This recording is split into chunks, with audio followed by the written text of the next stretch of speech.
Hi guys, welcome back to the video. In today's video we're going over trading terminology and ranking what's most important to become profitable in trading to least important. I've got a tier list maker here. I've used this, someone else created this tier list, but I'll be going over what I think is the most important things to become profitable in the market from what I've seen. Starting with backtesting. This is going to go B tier for me. Backtesting, yes, it's important for early days and for some sort of ways that people trade. Backtesting is A plus, but for the majority of traders, it's actually, I think, kind of glorified because backtesting are normally promoted by people who have backtesting websites, right? So a lot of people are affiliates of TradeZella, so they glorify backtesting like it's the only way you can become profitable. And I don't want to go away from the fact that you have to have an edge which is tested to see actually is it going to carry on making money in the market. But for the majority of strategies, it's not picking from my strategy or someone else's. It's a B tier thing because at the end of the day, you can become the best backtracker in the world, but if you can't trade in live markets, then there's no good really at all there. Demo trading. This is pretty important, I'd say, at the start of when you start trading. Really, I'd say it also goes in B tier. Like, I don't think it's a necessity in order to become profitable, but I think it is important for a lot of people because a lot of people go straight into live money and blow their accounts away. But I think you can also replace demo trading with sort of funded account trading on the evaluations, which are quite cheap. Going for like cheap prop firms where you probably know you're never going to get a payout, but you can still get the experience of trading the evaluation, or putting an account with $100 in and risking 1, 2, 3, 4% of your money. Has the same, and I think it's slightly better than demo trading. Psychology for me is again B tier. I know I'm pretty putting everything in B tier, but I think psychology is one of the most overrated things in trading. Really, I think everyone blames the reason they can't trade because of their psychology, when really it's just because they haven't got enough edge in the market and their strategy isn't good enough. I think the hardest part about trading is finding an edge in the market, right? It's not psychology. Although it's hard to teach, it takes a long time to learn. That's the same thing of everything in trading. Nothing is easy or easy to learn. Everything you learn in trading is from experience and from off your own back, unfortunately. And yes, you can cut the time in half by, getting a mentor, etc. But I do believe this is overrated for most people because most people blame psychology, and that's not the reason they're not profitable. News or fundamental analysis. I can't really put this, although I trade fundamental analysis, and it's a big reason for why I see the results that I see.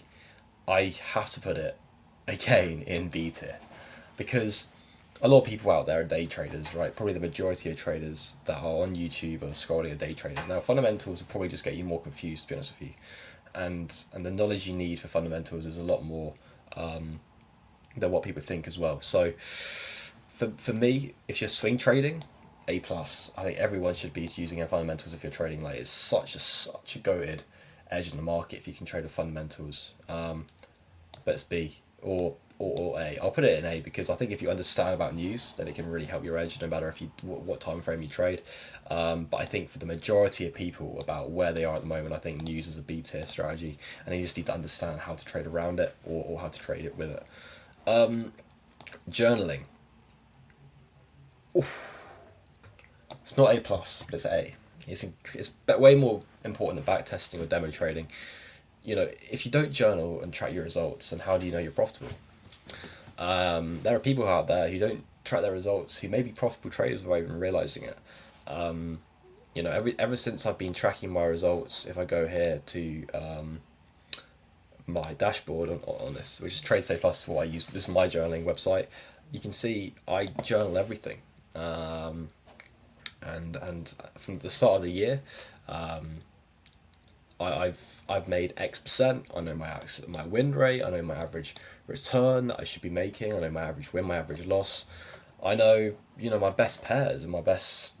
Am I better when I'm long? Am I better when I'm short? And all this information I can use to develop my edge and further refine things in the month. This has been a very slow month, you can see, but towards the start of the year, I was seeing way more trades, I was seeing way more volume, I was seeing way more opportunity, and I could gain a lot more. And then the second half of Q1, it's been a lot slower because of the war, the geopolitics, etc. So you can see I have more of an edge when we aren't in geopolitics conditions compared to when we are. So this is stuff I can track. If you aren't tracking it, then how do you know? I think it's incredibly important. I think it's definitely an A categorized thing right here. Multi-time frame analysis, it's important. I do multi-time frame analysis. When I'm on my strategy, I'm looking at the daily. I'm looking at the 4 hour for my sort of trading. When I do day trading, I'm always looking at the 15 minute, the 1 hour time frame, then hopping down to the 5 minute and entering.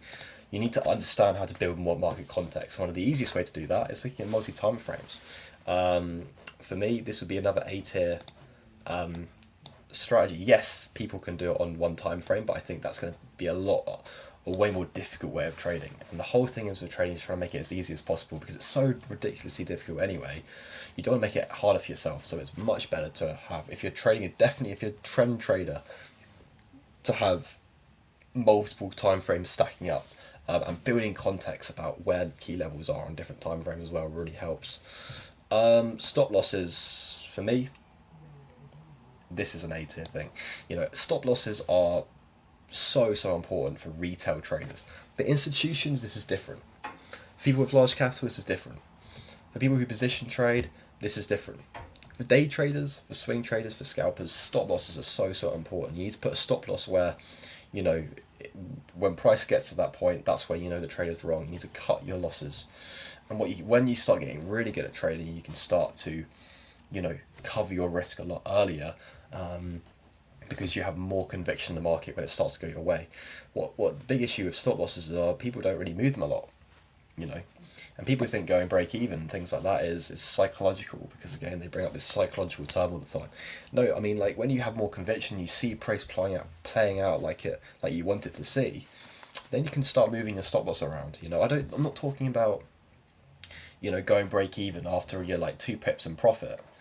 What I'm talking about is trailing stop losses down to the downside to cover your risk, and train them and let your winners really run. And that's when you can start to see a lot of success, because sometimes people's whole years are dependent on 4 or 5 trades. So when you can start moving your stop losses up, depending with the trend you're trading, and it's continuing to stick to your rules, then I think it's a great way of trading. Social media, C tier.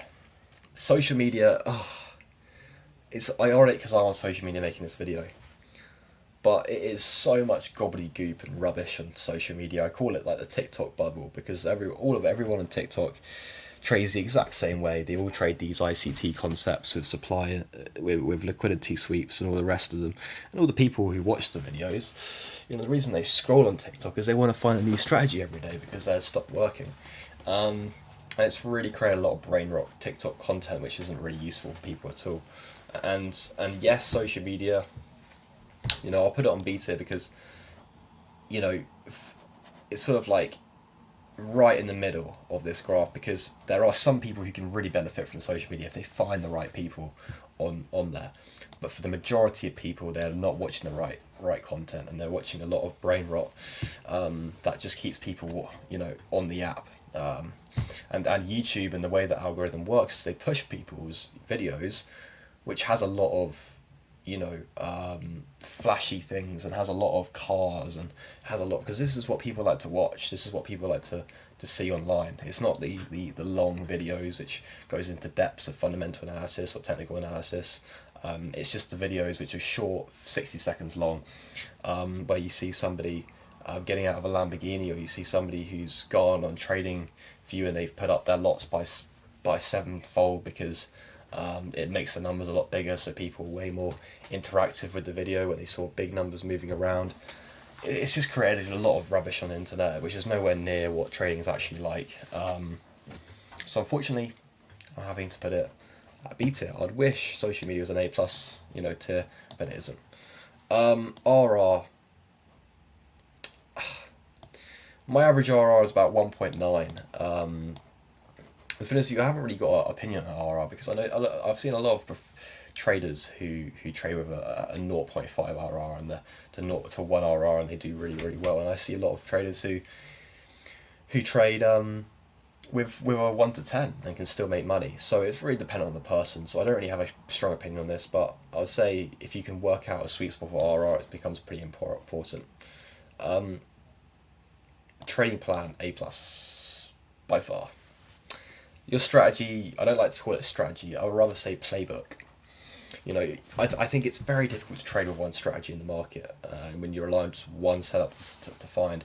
Yes, you can hone in on that one setup, but what you find after you trade for longer is you can start to use different strategies and create a game plan around regimes in the market.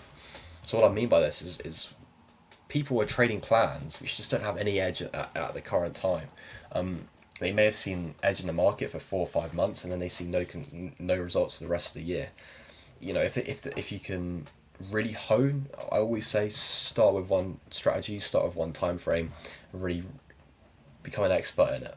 And whatever that is, for me, my expertise is in fundamentals and swing trading.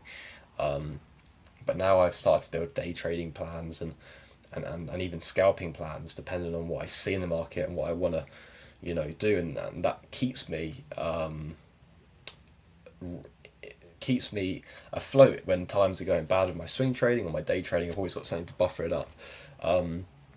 So trade plan is the most important thing. It is your playbook is your edge in the market. You are the edge, the person trading your plan. Not some robot or somebody else. It's you. If you get taken away from the screen, you shouldn't have an edge in the market. It's all dependent on you, right? Because you're the one who's going to be trading it. You're the one who's going to be trading for the next 5-10 years. So it's all about you. That's the edge. It's not your psychology. It's not your journaling, your multi-time frame analysis, how well you can read technicals, price action, fundamentals. This all combines into the edge, but the edge is really what your edge is, right? Win rate again, the same with RR. No real opinion on that. I've seen people. I like to have a win rate based on my personality, but I'm not going to say that it's one mold that fits all. It just doesn't. Some people prefer lower win rates where they can hold trades for longer, because they're less greedy. Some people are more greedy. They want that high win rate, but of course, when you have that high win rate, you have to sacrifice risk to reward. So it comes in tandem. I'd say they're both important, but I don't have a strong opinion on them. Volume is so important. Top of A tier for sure. If you can understand volume in the market, it's so important. Way more important than liquidity, because liquidity is volume. That's how you find liquidity. It's not from wicks on a screen. It's what I always say. Volume is where you find liquidity in the market.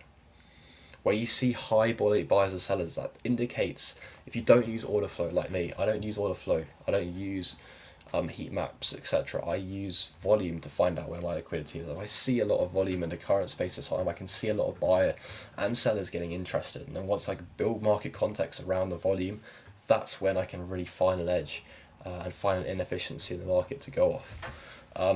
Time frame comes second in terms of, because time frame is more important than RR and win rate, because this again is dependent on the person. I know it is, so I maybe have to put it here, but I think a lot of the reason why people aren't profitable is because they're trading the wrong time frame.